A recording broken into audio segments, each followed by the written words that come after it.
भगवान शिव और गरीब दूध वाले का श्राप। एक गांव में हरिया अपनी माँ के साथ रहता था।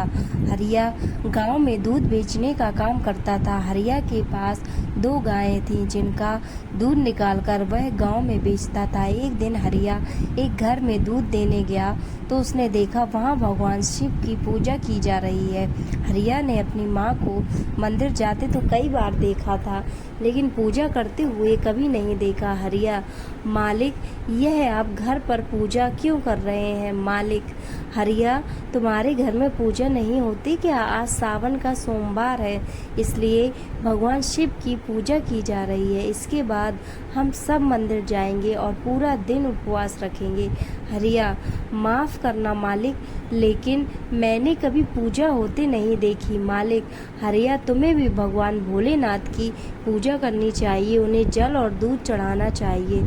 इससे भगवान भोलेनाथ प्रसन्न होते हैं और उनकी कृपा हमेशा हम पर बनी रहती है। हरिया, मालिक, मैं आज ही अपनी माँ से इस बारे में बात करता हूँ। हरिया वहाँ से सीधा अपने घर आ जाता है। हरिया, माँ, तुम घर में पूजा क्यों नहीं करती? माँ, बेटा, मैं मंदिर में पूजा करने जाती हूँ। घर में पूजा इसलिए नहीं करती क्योंकि एक बार घर में पूजा करते समय एक सांप निकल आया था और उसने तुम्हारे पिता को काट लिया था, जिसके कारण उनकी मृत्यु हो गई। हरिया, लेकिन माँ, इस तरह तो हम पर कभी भगवान भोलेनाथ की कृपा नहीं होगी। इसका कुछ तो उपाय करना ही पड़ेगा।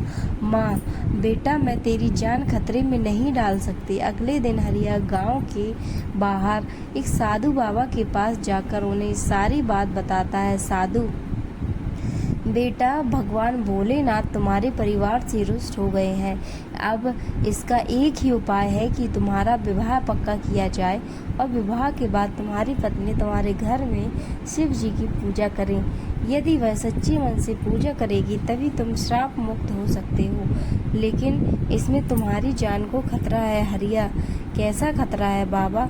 साधु, बेटा, यदि तुम्हारी पत्नी द्वारा पूजा करने पर भी शिवजी प्रसन्न नहीं हुए तो हो सकता है वह सांप तुम्हें डस ले, लेकिन तुम यह बात विवाह से पहले लड़की को बता देना। यदि वह सब सुनकर विवाह के लिए तैयार हो तभी आगे बढ़ना। हरिया ने घर आकर माँ को सारी बात बता दी। माँ ने गांव में जाकर हरिया के रिश्ते की बात की, लेकिन किसी ने भी अपनी कन्या का विवाह करने से मना कर दिया। हार कर हरिया की माँ घर आ जाती है। अगले दिन हरिया दूध बेचने गांव की ओर जा रहा था, तभी उसे किसी के रोने की आवाज़ सुनाई दी। उसने पास में जाकर देखा तो एक बुढ़िया बैठी रो रही थी। हरिया, माँ जी, आप क्यों रो रही हो? बुढ़िया, बेटा, मेरी बेटी के विवाह योग्य है, अंधी होने के कारण कोई उससे विवाह नहीं करना चाहता है। हरिया ने अपनी परेशानी बुढ़िया माँ को बताई। तभी उसकी बेटी शांति ने सारी बात सुन ली और विवाह के लिए हाँ कर दी। हरिया और शांति का विवाह हो जाता है। विवाह के अगले दिन दोनों पूजा करने बैठ जाते हैं। शांति पूजा करती है। पूजा करते समय शांति भगवान भोलेनाथ के शिवलिंग पर दूध चढ़ाती है। शांति, बाबा, यदि आप रुष्ट हैं तो मेरे प्राण ले लीजिए। प्रार्थना करके शांति जैसे ही आँख खोलती है उसे सब कुछ दिखाई देने लगता है। यह देखकर हरिया बहुत प्रसन्न होता है।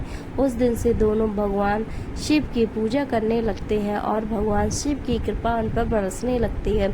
तो दोस्तों, कैसा लगा वीडियो हमें कमेंट्स में बताएं और ऐसी ही वीडियोस के लिए इस चैनल को सब्सक्राइब करें। धन्यवाद।